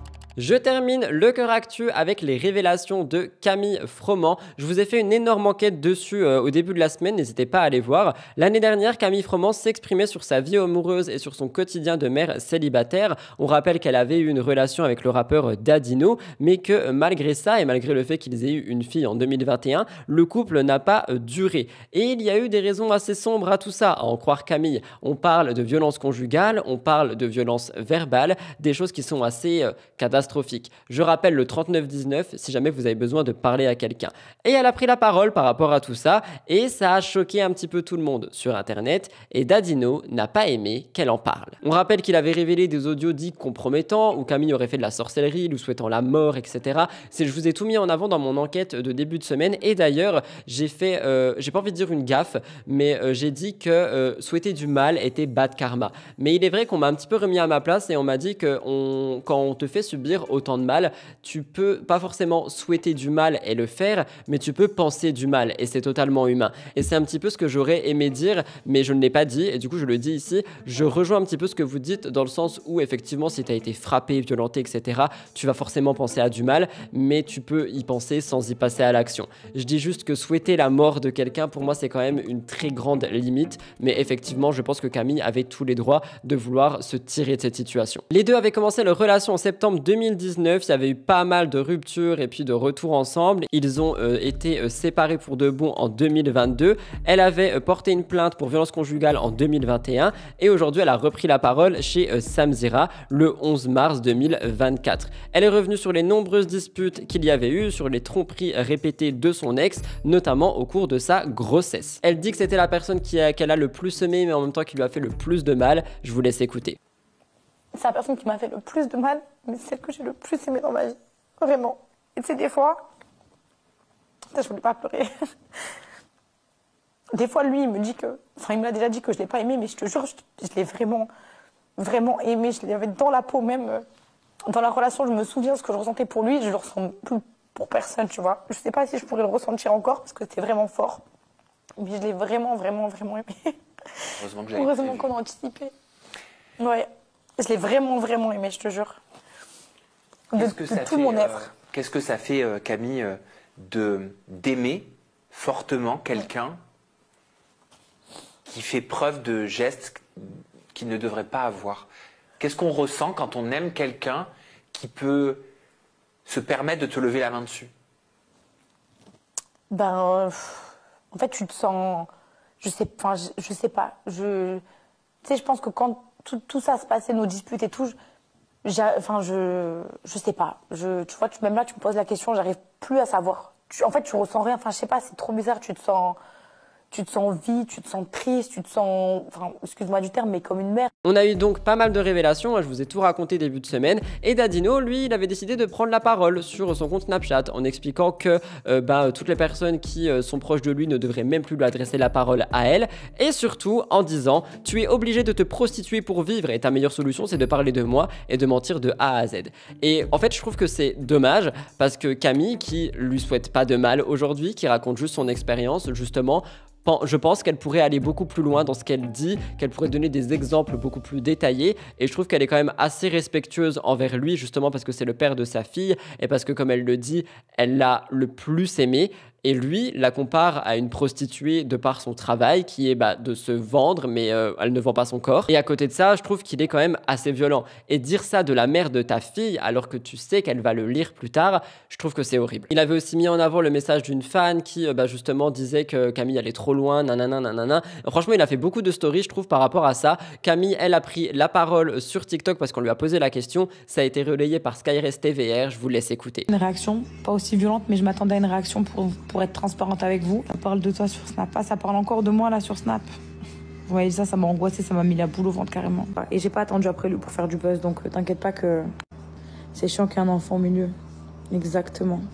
C'est le pire. Pense à toi, c'est ce que je fais ma chérie, mais c'est très compliqué parce que quand il y a un enfant au milieu, je pense que t'as fait ça pour faire la villa des cœurs brisés, mais ma chérie, j'ai pas d'énergie pour m'énerver. Et sur la vie de ma mère, avant ça là, je l'avais déjà dit que je voulais faire la villa des cœurs brisés. J'ai pas attendu après une interview pour le dire, donc bon débarras. C'est tellement moche en plus. Après, mérite, comme beaucoup de personnes, la paix. Qui salue, mais c'est ce que je lui souhaite. Hein. Ne pensez pas que je le veux du mal. Hein. Pas du tout. Hein. À aucun moment, j'ai souhaité du mal à qui que ce soit. Jamais de la vie. Les stories qu'il fait, ça rend fou. Tu sais quoi, ma chérie, j'ai arrêté de regarder. Hein. Je te jure. J'ai arrêté de regarder.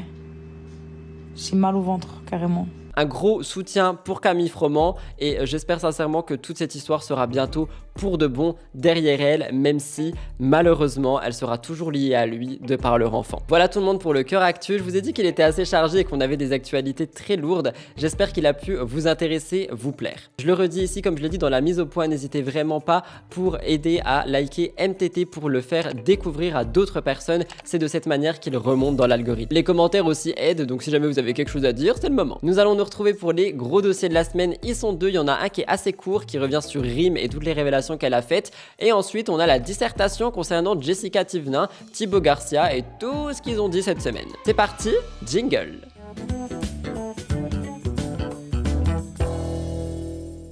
Vous le savez, les gros dossiers, je lis mes notes. On parle ici déjà pour commencer de Rim Renom qui prend enfin la parole sur sa chaîne YouTube. Elle a fait une grosse vidéo. Rim de Maman est célèbre a répondu à de très nombreuses questions. Beaucoup de ces questions concernaient son avenir amoureux, sa relation avec Vincent, mais aussi qui elle est. Je vous conseille vraiment cette vidéo, on en reparle juste à la fin de l'actualité. L'une des questions concernait son avenir amoureux, la possibilité de redevenir maman pour une 3e fois.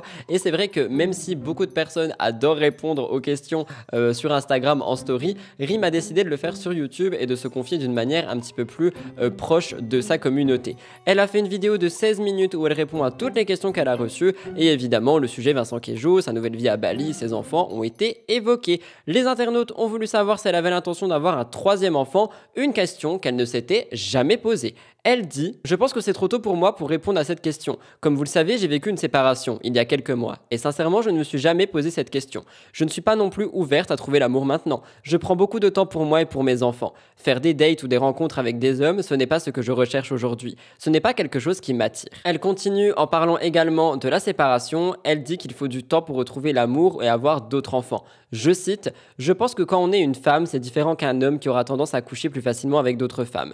Nous, on a besoin d'avoir plus de temps. Peut-être que les hommes le font par ego. Nous, on a besoin de prendre du temps, de réaliser les choses et d'organiser notre futur pour les enfants et nous-mêmes. » Et du coup, elle a répondu « je sais pas » à cette question. Et ce que j'ai trouvé intéressant ici, c'est que personnellement, quand j'ai entendu sa réponse, je me suis dit « oulala, est-ce qu'elle est en train de piquer Vincent Queijo? Ça y est, c'est reparti, petite guerre en ligne. » Mais pas du tout, parce qu'elle explique qu'elle s'entend très bien avec le père de ses filles pour le moment, que justement l'étape séparation où c'est vraiment compliqué, tendu, est en train de passer et qu'aujourd'hui ils s'entendent très bien les deux pour le bien des enfants, et je trouve que c'est quand même assez remarquable. Elle dit notamment qu'elle veut vraiment passer le plus de temps possible avec ses enfants, leur faire apprendre pas mal de choses, leur faire découvrir beaucoup de choses, et qu'elle se plaît énormément à Bali. Autre point sur lequel je voulais revenir via cette vidéo, Rim parle de psychologie. Elle dit qu'elle a consulté une psychologue après sa rupture, et je trouve que c'est assez intéressant. Je cite, « Ça m'a fait beaucoup de bien, car j'ai eu l'impression que cette personne m'a épaulé et m'a écouté. J'avais besoin d'extérioriser, de me défouler et de parler avec quelqu'un qui n'allait pas me juger. Je me suis senti bien après chaque séance. Je ne me suis pas dit que j'étais malade et je n'ai pas trouvé ça humiliant. » En fait, elle conseille à tout le monde d'aller voir un psy, et c'est quelque chose que je vous ai déjà dit plus d'une fois. On n'est pas obligé de se sentir mal ou de se sentir pas bien ou d'avoir une question pour aller voir un psychologue. Je pense que tout le monde devrait voir un psy, mais malheureusement, je pense aussi que l'État et les pays devraient mettre en avant le fait d'aller voir un psy et ne pas rendre ça inaccessible pour des personnes qui n'ont pas les moyens de mettre 50 € dans une séance. Je sais aussi qu'il y a des solutions qui sont gratuites avec des listes d'attente, notamment je pense à la CMP, etc. Mais comme je viens de le dire, il y a des listes d'attente et on essaye en fait de savoir si tu mérites, oui ou non, vraiment de voir un psychologue. Et je trouve que c'est dommage. Je trouve qu'on est en retard par rapport à la santé mentale, pardon. Et comme Rim le dit, si vous le pouvez, n'ayez pas peur et allez-y. Elle dit « J'ai vécu des mois très compliqués. Des mois où j'ai été jugée sans cesse. Des mois où j'étais en pleurs toute la journée. Mais je pense que j'avais besoin de me sentir comme ça. Je me suis vite relevée. Je me suis vite dit, Rim, tu es maman, tu ne peux pas avoir cette énergie négative. Et surtout, je ne suis pas comme ça de base. Donc j'ai vite remonté la pente après toutes les critiques que j'ai reçues sur les réseaux sociaux. » Et je pense qu'elle parle notamment du fait qu'il y a énormément de gens qui l'ont insultée sur son physique en disant qu'elle était trop vulgaire, qu'elle était trop vieille, qu'elle était trop machin, et après qui ont dit qu'en plus elle avait trompé Vincent et que bidule et que machin. Je vous avais un petit peu tout raconté, les théories qui étaient dites. Et en fait, je trouve que c'est assez horrible tout ce qu'elle a vécu, étant donné que quand tu la vois aujourd'hui, que tu l'entends parler, je pense que juste, s'il s'est passé des choses, ça la regarde elle et ça la regarde eux. Rudy, t'es hypocrite parce que c'est ton travail d'en parler. Ouais, c'est mon travail d'en parler, mais je peux aussi dire que je suis pas d'accord avec ce qui a été dit. Je vous laisse avec un mini magnéto de Rim, sa vidéo sera en barre d'infos. Comme je vous le dis, je l'ai trouvée très intéressante, je vous la conseille, c'est pas 16 minutes à perdre pour le coup, et ça m'a donné envie de la suivre, donc j'avais fait un tri sur Instagram, et j'ai refollow Rim sur Instagram, parce que je la trouve très inspirante, et honnêtement, rien que de vous en parler là, j'ai un petit peu des frissons, elle m'a beaucoup touché. Je vous laisse avec un mini magnéto, et on passe à Jessica Thivenin. Comment savoir ce qui est bon pour nous? Cette question est un peu compliquée, parce que je pense qu'il faut vivre plusieurs expériences pour être aligné à soi-même. C'est pas toujours facile de savoir ce qu'on veut, mais je pense qu'il y a un moment dans la vie où il faut s'écouter, où il faut s'asseoir, fermer les yeux et vraiment sentir ce que notre âme nous dit. En tout cas, moi j'ai ressenti ça il y a 5 ans par exemple avec Bali, et surtout dernièrement, j'ai appris à m'écouter beaucoup plus facilement qu'avant, et j'ai appris entre guillemets à être un peu plus égoïste avec mes envies. Quand je dis égoïste, c'est pas toujours méchant. Au contraire, je pense qu'il faut s'écouter, même si des fois c'est difficile, mais je pense qu'avec le temps et avec de la confiance en soi, on arrive vraiment à savoir ce qu'on veut dans la vie. Il y a beaucoup de gens qui n'avancent pas par peur, et je peux comprendre tout à fait, peur de tout quitter, peur de faire des choix, peur de peut-être décevoir nos proches, mais si on vit avec la peur, je pense que c'est très difficile d'avancer. Et moi j'ai appris avec le temps que j'ai plus peur de rien, au contraire. Alors, le big dossier de la semaine, Jessica Thivenin, Thibaut Garcia, chirurgie, révélation, plein de choses. Laissez-moi boire une petite goutte d'eau parce que franchement, je pense que je vais dessécher. Très rapidement, Jessica et Thibaut sont un couple uni depuis 2017. On rappelle qu'ils se sont mariés, ils sont allés vivre à Dubaï. Il y a beaucoup de personnes qui disaient que ça allait pas durer et pourtant aujourd'hui ils sont toujours ensemble. Ils ont des enfants, une grande maison, etc., etc. En 2022, on rappelle que le couple a été au bord de la rupture. Je vous en ai beaucoup parlé l'année dernière justement dans MTT. Jessica et Thibaut ne se parlaient plus pendant plusieurs jours. Ils ont mis les choses au clair. Aujourd'hui, ils s'entendent beaucoup mieux. Et c'est vrai que l'amour, quand on le travaille, peut être plus fort que tout. Ils traversent toujours des crises. Et d'ailleurs, Thibaut Garcia en a parlé dans C'est la famille le 11 mars 2024.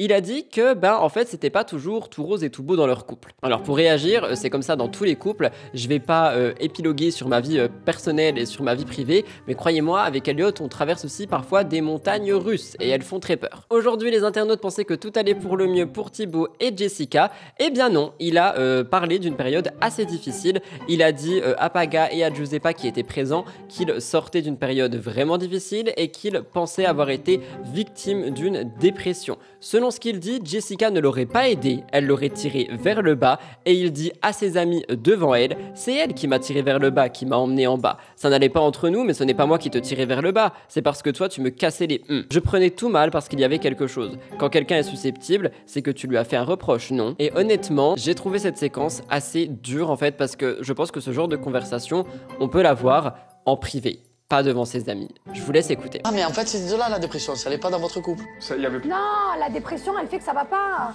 Moi, quand il est dépressif, eh ben, tu as l'impression qu'il te tire vers le bas. Eh oui. Mais c'est inconscient parce qu'au final, c'est pas voulu. De quoi oui toi? Mais quoi?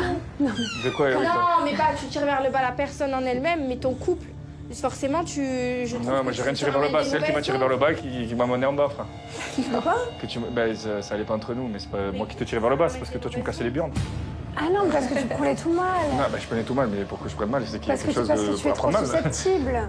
Quand quelqu'un est susceptible, c'est que tu lui as fait un reproche, non? Ce qui est compliqué, c'est quand ça tu va me dis pas t'es beau, bien. je t'aime, je vais pas te dire ah putain, je fais chier. Mais c'est pas ça la vie. Ce sont des choses qu'on fait pas mal réagir les internautes. Vous me direz, vous, votre avis dans l'espace commentaire. Mais ce n'est pas tout. Allez, deuxième point. Jessica a appris beaucoup de choses ces dernières années, notamment des épreuves de la vie. Et dernièrement, elle a voulu partager un petit conseil de positivité. Le mercredi 13 mars 2024 sur Snapchat, elle demande aux personnes de sa communauté d'être reconnaissantes de la vie et de ce qu'elles ont.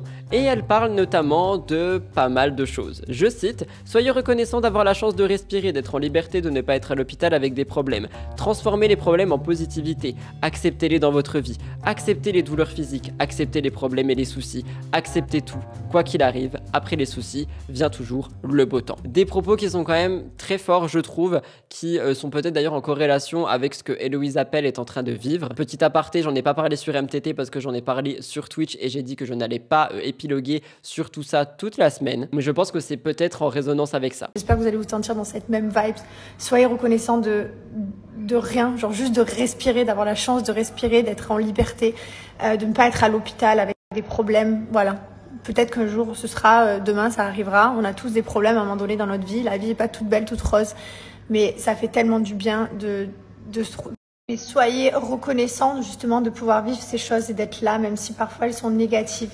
Transformez-les en positivité, acceptez-les dans votre vie, acceptez les douleurs physiques, acceptez les problèmes, acceptez les soucis, acceptez tout. Et vous verrez que quand vous acceptez tout ça, vous le vivez tellement mieux. Et de toute façon, quoi qu'il arrive, après des soucis, vient toujours le beau temps. Voilà, donc il faut passer des étapes dans sa vie. Voilà, allez, bonne journée. Mais ces conseils n'ont pas du tout été bien reçus. En fait, il y a beaucoup de gens qui disent qu'elle n'a pas les pieds sur terre, qu'elle est totalement déconnectée de la réalité, notamment parce qu'elle a beaucoup d'argent. Et en fait, je vais réagir après, mais l'argent ne fait pas tout. C'est-à-dire qu'on entend toujours l'argent ne fait pas le bonheur, mais il y contribue. Et ayant été dans une situation vraiment précaire, et je ne mens pas, je peux vous dire que maintenant que j'arrive à vivre stablement et que franchement ça fait du bien de pouvoir payer ses factures et arriver à manger, effectivement, l'argent contribue au bonheur, mais ça ne fait absolument pas tout. Ça veut pas dire que t'es une personne forcément heureuse parce que t'as de l'argent, ça veut pas dire que tu peux tout faire parce que t'as de l'argent, absolument pas. Il n'y a pas que ça, ça va t'aider dans ton matériel ou pour aller voir un psychologue comme je vous l'ai dit, mais pour moi ça ne fait absolument pas tout. Mais attention, je comprends aussi les personnes qui en ont marre de voir d'autres personnes qui pourraient tout avoir, du moins matériellement parlant, se plaindre. Je pense qu'en fait, faut prendre un petit peu de recul dans toutes les situations. Mais bref, Jessica dit, ce qui m'agace, c'est que je vois qu'il y a plein de gens qui rapportent tout à l'argent. Alors je vais vous dire, petit argent, petit souci, gros argent, gros souci. Ça, je suis pas vraiment d'accord non plus. Tu peux avoir petit argent et gros souci. Elle dit qu'elle sait qu'elle a des facilités comparées à une personne lambda, notamment grâce à l'argent, mais elle dit que ça veut pas dire que sa vie est beaucoup plus facile. Elle dit également qu'elle n'oublie pas d'où elle vient et elle revient sur son enfance, etc. Je vous laisse regarder. Alors je vais vous dire. Petit argent, petit souci. Gros argent, gros souci. Faut pas croire. Alors oui, certes, la vie est plus facile pour certaines choses, mais croyez pas que y en a pas. Il y en a plein qu'on vous raconte pas. D'ailleurs, je rêve de pouvoir vous les raconter et j'espère qu'un jour on en fera un livre de tout ce qu'on a vécu, de tout ce qu'on vit au quotidien, parce que c'est pas tous les jours facile. Alors oui, certes, on a plus de facilité que d'autres. Je veux bien, je le conçois, c'est vrai. Grâce à Dieu, j'ai une belle vie, on a réussi, je suis très contente. Mais sachez que je suis C'est d'où je viens. Je suis pas née avec tout ça. Hein. Une maison comme ça, une voiture comme ça, jamais. Jamais j'y pensais. Enfin, je le rêvais bien sûr parce que le but, on a tous envie de réussir sa vie. Enfin voilà, je viens d'en bas. Je viens pas. J'ai grandi avec mes parents. Je partais pas en vacances au ski. Je le répète parce que je vous l'ai déjà dit. Je partais pas en vacances. Je faisais rien pendant mes grandes vacances. J'étais à la maison avec mes parents. J'avais pas de, il se passait rien de fou dans ma vie. Même les sorties scolaires, bah, c'était un budget. Il y a que mon père qui travaillait. Ma mère était mère au foyer, elle s'occupait des 3 enfants. Voilà, on se serrait la ceinture. Enfin voilà, j'ai manqué de rien grâce à Dieu. J'ai toujours eu à manger dans mon frigo. Ce n'est pas tout, on a aussi eu leur vidéo YouTube sur les chirurgies. Jessica, on le sait, elle s'est largement fait transformer au fil des années, notamment avec des opérations. Et il y a beaucoup de gens qui disent que son mari, Thibaut, l'aurait poussé à faire ces opérations. Donc, on rappelle, je cite, elle a eu une dizaine d'opérations en une dizaine d'années, mais elle dit que c'est uniquement de sa propre volonté. Donc, elle vient enfin faire taire ces rumeurs, expliquant que non, Thibaut ne l'a pas poussé à faire quoi que ce soit et ne l'a pas façonné à son image. Elle dit, c'est pas lui qui veut me dire tu fais ci, tu fais ça, c'est moi qui aime vraiment la chirurgie esthétique. D'ailleurs, Thibaut dit que lui, ça lui fait des angoisses à chaque fois qu'il sait qu'elle est au bloc, donc c'est pas quelque chose forcément qu'il apprécie. Je vous laisse regarder un extrait, la vidéo sera en barre d'infos. Donc là, j'étais comme ça, j'arrive en 2024, les Marseillais, vous me connaissez, comme ça, je suis comme ça. Ma première paye après les Marseillais, je l'ai claqué dans des tétés. Ah ouais, et puis je me suis mis une paire de boobs parce que ça coûtait tellement cher que je dis, écoute-moi, je les paye. C'est pour ça que tu as fait ça? Ils sont là. Ah ouais, non mais il fallait pas que j'y revienne 2 fois, ça coûte cher si je retourne 2 fois. Et j'aimais bien quand les gros tétés à l'époque c'était un peu les bimbos et tout. J'avoue, j'aimais bien, j'avoue.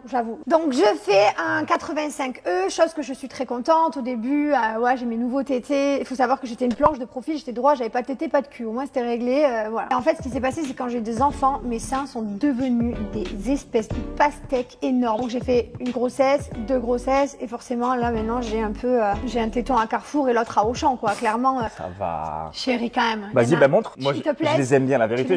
Moi, j'aime trop. Vous voyez, il faut faire attention. C'est pas parce que vous payez cher qu'il faut faire des gros seins. Vous avez l'expérience. Et surtout, faites des seins conseillés par chirurgien parce que c'est son métier un peu. Ouais, c'est vrai. Et surtout, sachez que vous allez avoir des enfants et qui vont bouger. Par contre, pour dire quelque chose, parce que j'avais vu des commentaires et ça, je pense que ça peut être possible, Jessica Thivenin est quand même une personne qui a l'air assez jalouse et je pense que peut-être si Thibaut, je sais pas, scroll et regarde des filles sur Instagram, mais attention, je dis pas que c'est de sa faute parce que c'est pas parce qu'on est en couple qu'on n'a pas le droit de regarder d'autres personnes et de trouver jolies d'autres personnes, mais peut-être que Jess, elle, se sent insécure, le mot en français, peut-être qu'elle se sent menacée par rapport à ça et que peut-être elle a voulu façonner son image par rapport à ce que Thibaut pourrait regarder et apprécier sur les réseaux sociaux. Mais je pense et j'espère sincèrement que ce n'est pas le cas. Ce n'est pas tout, il y a également eu une histoire de harcèlement. Jessica Thivenin a voulu faire un placement de produit sur TikTok et elle s'est livrée sur une affaire très sombre. Un fan en fait aurait essayé de l'harceler, enfin il l'a harcelé mais il aurait essayé d'aller beaucoup plus loin. Elle aurait porté plainte contre ce fan il y a quelques années. Elle dit plus de 152 appels en absence en quelques minutes. Elle vivait encore chez ses parents, c'était un fan de l'émission Les Marseillais et il voulait avoir énormément d'informations au sujet de Jessica. Apparemment tout le casting des Marseillais à l'époque aurait été victime de cette personne. Ça fait flipper quand même. Elle dit je me doute un peu de qui c'est. Elle aurait eu des soupçons sur la personne à l'origine de tout ça et en fait elle a décidé de porter plainte pour se défendre. Je vous laisse écouter. Salut les gars, je crois que je vous ai jamais raconté la fois là où j'ai porté plainte contre un abonné à moi. Je vais vous raconter ça pendant ma petite routine que je fais tous les jours, matin et soir. Dans un premier temps, j'utilise la mousse détox Gilor qui est un antioxydant qui permet de détoxifier la peau, de resserrer les pores et d'éliminer les impuretés. Elle est incroyable. J'habite chez mes parents à l'époque, donc je suis à Tarascon. C'était il y a peut-être 9 ans, un abonné à nous suivait tous les Marseillais et qui était super fan des Marseillais. Et ça me rappelle non-stop. C'est-à-dire qu'il me harcèle. Genre mon téléphone, je ne peux plus l'utiliser. Pas le temps d'envoyer sur messagerie. Qu'en fait il me rappelle et du coup je peux plus utiliser mon téléphone, c'est devenu de l'harcèlement. Des fois il s'arrête, il me laisse tranquille pendant 1 heure ou 2 heures et d'un coup il recommence. C'est juste pas possible quoi. Carrément il savait où on était, genre il disait ce week-end t'es en boîte de nuit là parce qu'il cherchait où c'est qu'on disait qu'on allait en soirée. Il disait je serai devant la boîte de nuit, je t'attendrai. Psychopathe, ça fait hyper peur. J'avais beau changer de numéro de téléphone, il retrouvait toujours le numéro de téléphone. On pouvait plus s'en dépêtrir. Je l'ai soupçonné de travailler chez un opérateur téléphonique parce que c'est pas possible qu'il arrive à avoir tout le temps mon numéro de téléphone dès qu'on changeait. J'en étais arrivée à carrément devoir mettre mon téléphone sur ne pas déranger et autoriser seulement quelques numéros. Donc j'avais mis ma mère, Elle termine par dire que c'est très important de respecter la vie privée des gens et avec ça, je ne pourrais qu'être d'accord. C'est ici que s'arrête votre émission Mixosity de la semaine. J'espère sincèrement qu'elle a pu vous plaire et vous intéresser. N'oubliez pas de liker pour m'aider à développer la chaîne, partager si vous voulez aider un peu plus et commenter si vous avez quelque chose à dire. En ce qui me concerne, je vous laisse là, je vous retrouve dans 2 jours pour une nouvelle vidéo enquête, mercredi pour MTTI. Je vous souhaite un bon dimanche, je vous embrasse. Bye guys, love you!